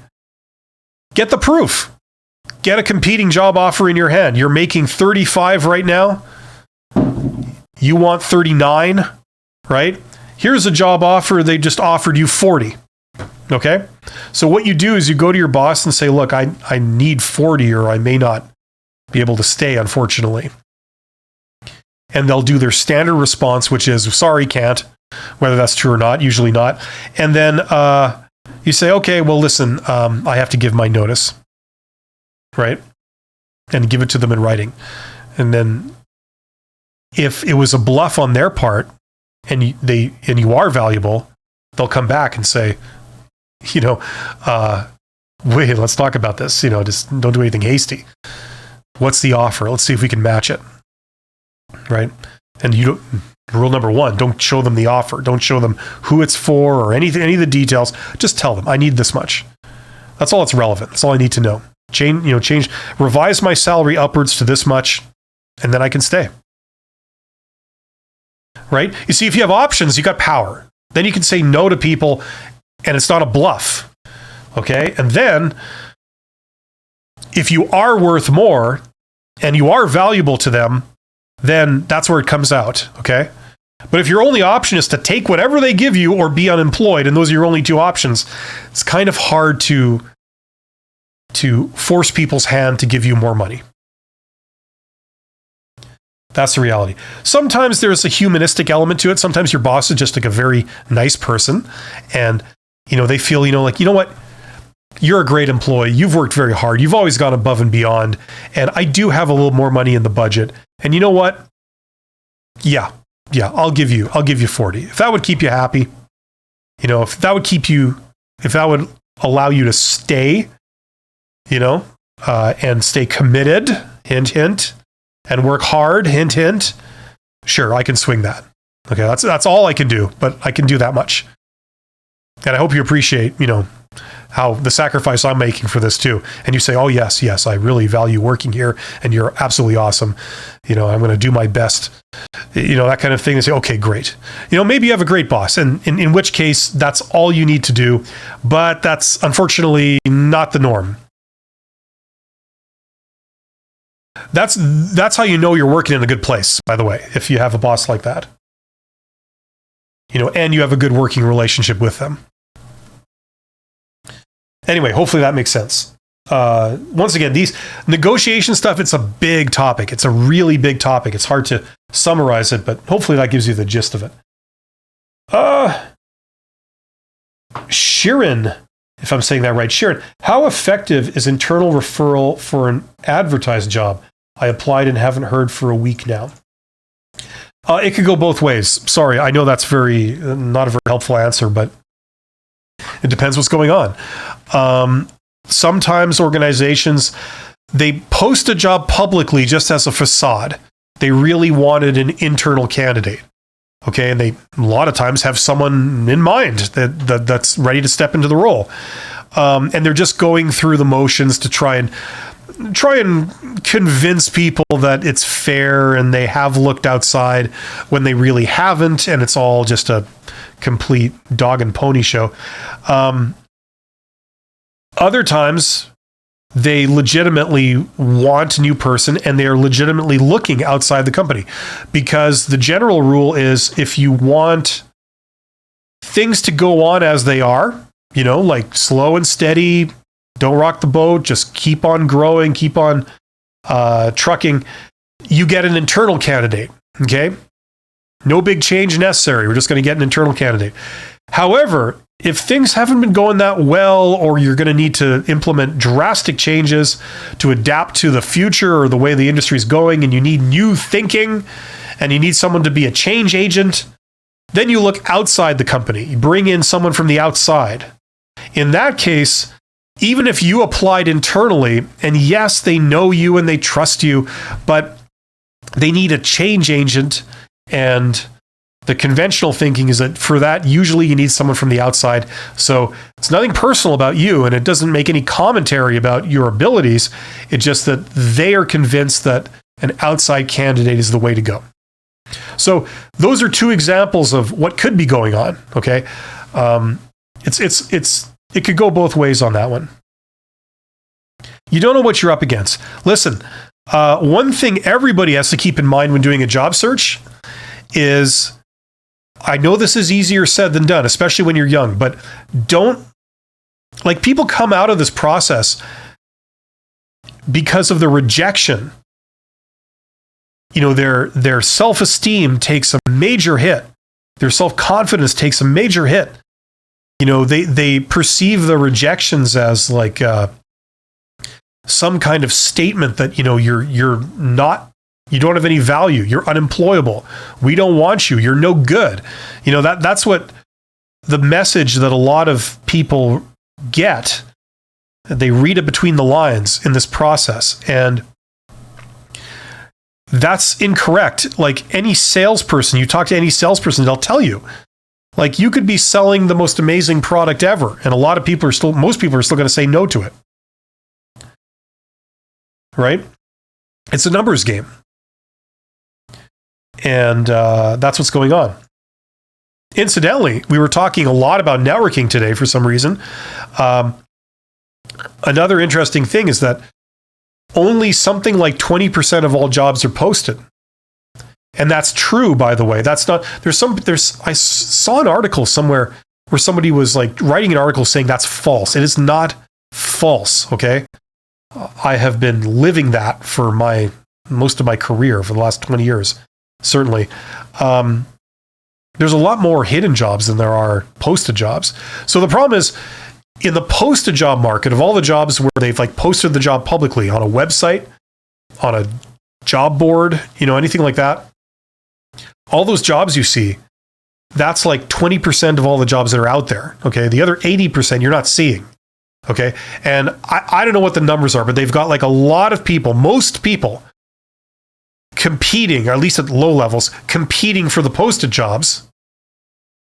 And that other remainder of people, they're competing for the other 80%. You know what I'm saying? So it's a lot easier to get the jobs that are not posted. And that you do that with networking, right? In some of the examples I've said earlier in this stream. Okay, so anyway, whether you're a lot of young people, they don't believe the whole hidden job market. They don't believe the whole networking thing. Listen, that's fine. It might take you a while to get there when you see it for yourself. But the recommendation is, when you do a job search, don't just do one method of finding jobs. Don't just respond to posted job ads. Okay? There's many methods, many ways of getting a job. Explore some of the others. I've talked about them on my channel, and there's other resources out there too. So yeah, just tune into that stuff. It's to your advantage. I don't have any skin in the game, but I'm just saying it's to your advantage. It's one of the things in life that I wish I had done 10 years before I did, because no one ever told me. You find it out for yourself, and then you go looking for more information, and that's when you find more information about it, and then you put it into practice, and you see that it is true and it works and it's there, and then everything clicks. Right?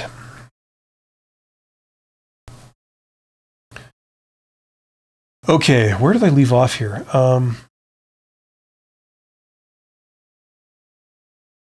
Pina says, well, I got a real expert here.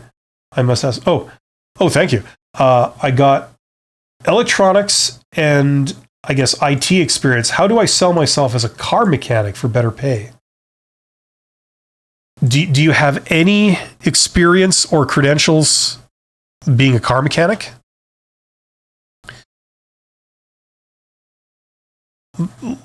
I don't know what it takes to be a car mechanic, but once again, the blanket response you guys are all everybody's asking me about networking is like you're jumping industries. And like I said at the beginning of this stream, someone asked a question about changing industries. They were going from, I think it was the very first question in the stream. They're going from being a nurse to being a scrum master. Same thing applies. Okay.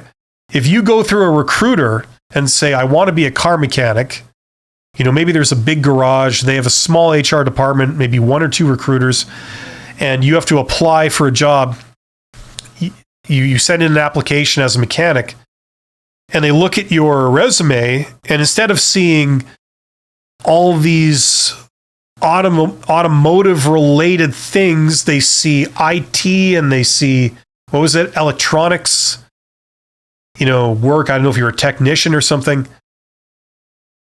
They see like, well, in the mind of a recruiter, it's like a electronics technician is not the same thing as an auto mechanic.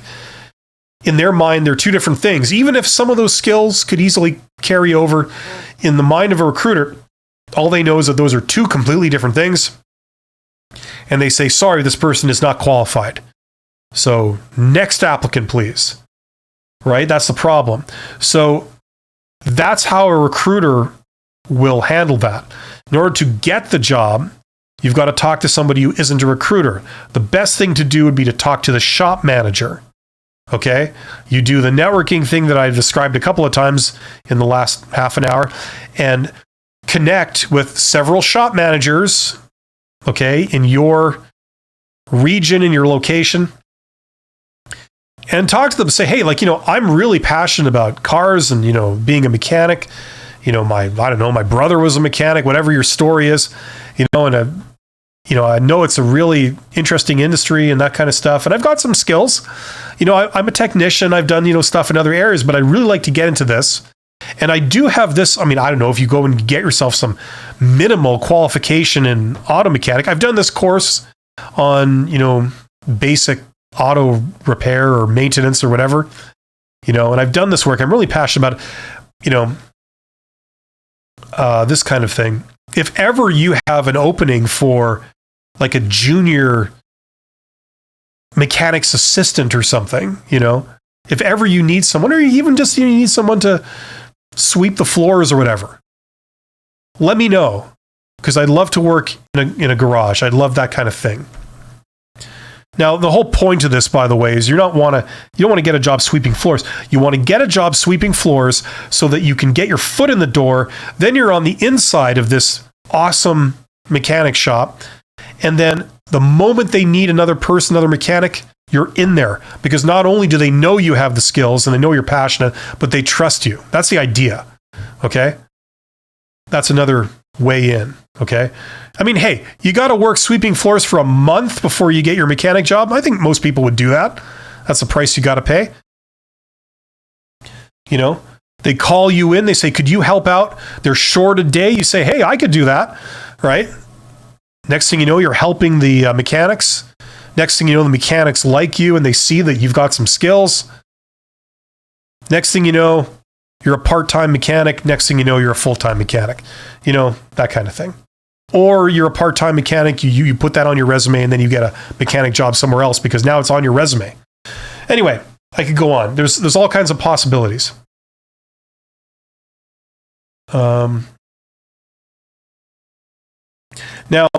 I've mentioned this before, and I'd like to recommend one of my videos if you're interested in this. It's not a popular video. I don't know if that means it's not very good or something, but I think it's like I'm giving away gold here. There's a video called How Successful People Get Jobs. So it's on my channel. It's called How Successful People Get Jobs. If you go to my channel, or you go to the search box at YouTube, and then you type in How Successful People Get Jobs, and then the company's expert or something like that, it should be the first thing that pops up. Check that out. That's how you discover these businesses, these places that could hire you that are in the hidden job market. Okay. And it also gives you the basics of how to contact them. Okay. So if you're interested in that, we seem to be getting a lot of people that are interested in that kind of thing. Check out that video that I show you in a web browser, like you can see my screen, what I'm doing. Here's how you find the businesses. Here's how you find the individuals in the businesses. Here's how you contact them. Okay, it's just a very quick sort of overview. It's a free kind of thing. I go into a lot more details in my course, my Get Hired course. If you really want to go deep, that's obviously what I recommend. But check out that free video on my channel. It's only got like 5,000 views or something. It sort of shows how this is not on the radar for a lot of people. Anyway, hopefully that makes sense. Where did I leave off? This thing keeps moving when I'm not paying attention. I got to find it. So that was a Pina for the car mechanic thing. Thanks for your videos. Have a good day. Same to you. Thank you very much for being here and watching my videos. And same to you, Pay, I guess. Leo says, I'm a bar manager for a Michelin-rated restaurant. I'm definitely underpaid considering my contributions. How to find a metric for negotiating a raise based on my exponential profitability growth. Okay, well, Leo, for a start, are you privy, like if you're a bar manager, like I know that means operating the bar and all that kind of stuff, but do you have access to the financial statements for your restaurant? Do you know how much money it actually pulls in, what the revenue is, what the cost structure is like, what the labor costs are, things like this? If you know all that, then you should be able to build a compelling case based on the amount of profit that your operation brings in and likely how much of that is due to you specifically. Okay, so that's a pretty good, I mean, you don't have to do a big like mathematical kind of exercise here, but just a ballpark number so you understand. I know that we bring in this, I know that this is our costs and this is our profit, and a huge chunk of that is because of this, and I'm responsible for bringing a lot of those people in.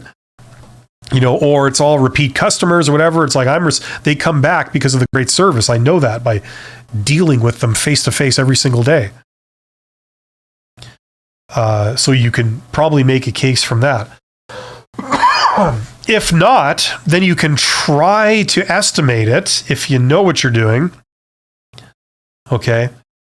But like I was saying earlier in this stream, options give you power. So if you really are worth that much, get some job offers from other places, and then it'll be very easy to come out on top, right? I know that sounds self-evident, but it's true. It's hard when you only have one option, which is like working here or being unemployed, it's hard to force somebody's hand. It really is. And employers know that when employees ask for more money, the default answer should be no, because most employees are bluffing. They say they'll leave. They say they want more money, but we all know that they'll just take this money and stay, right? So why pay them more? Why give into that? We often can't give into that. We'd like to, but we can't. We don't have the money to give out. So that's how they think. So knowing this, if you really are worth a lot more, which you could be, get proof of it. Get competing job offers. Hey, these people hire me in a second for this much. These people just gave me an offer for this much. So it's pretty easy to make a compelling case. And then even if they don't take it, you just have another option to go to. It's fine. You can say no and walk away. You also have the advantage of them calling your bluff, and you're cool with that because it's not a bluff, right? You've proven that you're worth that much, and one way or another, you're going to make it. So this is a big topic. It's hard to really summarize. And several people have asked similar questions earlier, so I'd be repeating a lot of what I just said. Check out my videos. I got some videos on this, okay, including an hour-long video on salary negotiation. So that might be of some value to you. Hopefully that makes sense, Leo. I wish you the best. And I've got to wrap this up in a couple of minutes, but We've got my friend, my close personal friend, Lala Boo Boo 9 says, thanks for answering. I will bear it in mind. My pleasure. Hopefully it serves you well. Captain Average. That's an awesome name. That should be a superhero. Captain Average. Who's perfectly average in every way and perfectly average and unremarkable in every possible way. That's his power. And with it, he kicks ass. Penna says, IT, electronics, and car mechanic go hand in hand. Okay.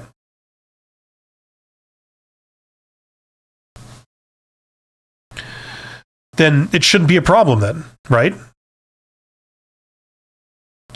I mean, I worked for a few years supervising. When I was in my 20s, 30s, I was supervising a gang of tradespeople that would fix locomotives. And I was the shop manager. And you would have different trades, right? So you'd have mechanics. It was like heavy-duty mechanics. And then there would be like boiler fitters, boiler makers, pipe fitters, that kind of stuff, millwrights. And then you'd have the electricians, industrial electricians, and then you'd have laborers. Like they're all different sort of grades, different trades with their own qualifications. They'd have like Red Seal, journeyman qualifications. Sometimes you'd have different unions, so they really kind of separated them. But yes, they all worked on the same equipment, right? You'd have electricians and you'd have mechanics and things working on the same piece of equipment, like a locomotive, because there's electrical systems, mechanical systems, and they needed to be washed and cleaned. So you'd have laborers there too.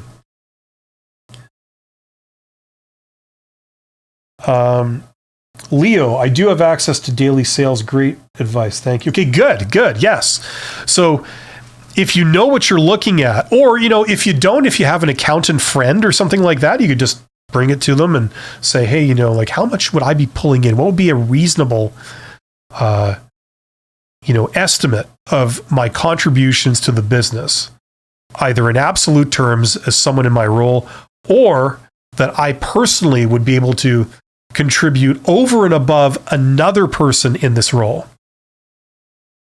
Okay, like if you come back with that kind of information, that's hard to dismiss. Making a logical argument only goes so far, but because at the end of the day, they can just be unreasonable and just say no, or they can say, look, I'd love to, but I can't. But that really helps. It certainly helps you to get other jobs, right? That's the other value of doing this.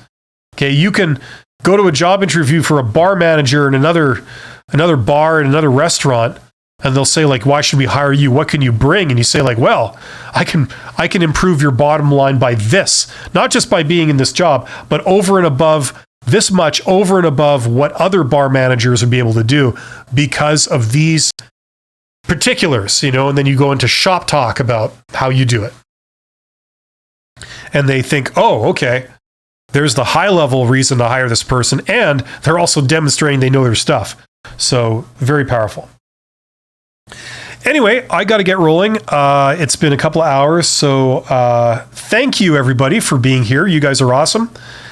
And check out, if you are interested in going beyond just life as a employee or as a corporate slave, as it sometimes feels, and you want to have your own business, or you want to make money other ways other than being an employee working under somebody's thumb. Okay, that's what the middle class do, the upper middle class do, and the rich do. The rich mainly do investing, but the upper middle class certainly, a lot of them, they do it like this. And it helps you to make money. It helps you to hang on to your money so it doesn't all get taken away or just squandered. And you tend to have a much better quality of life. You tend to enjoy what you do a lot more. It's more creatively satisfying. And it's less stressful. So if you are interested in that, or that kind of is appealing to you, check out the 5-part mini series that I've just finished releasing this morning called Beyond Employment. It's a playlist on my website, so or my YouTube channel. So if you go to my YouTube channel under playlists, you see the playlist for it, Beyond Employment, and or you could just check out the most recent video I put out this morning, and I think there's a link to its playlist. So there you go. But thank you very much. I wish you all the best. You guys are all awesome. You're self-improving, and that's the name of the game. You do this enough, you're going to come out on top. I guarantee it. Thank you so much. I will be here again next Wednesday, same time. So I might see you then. Take care.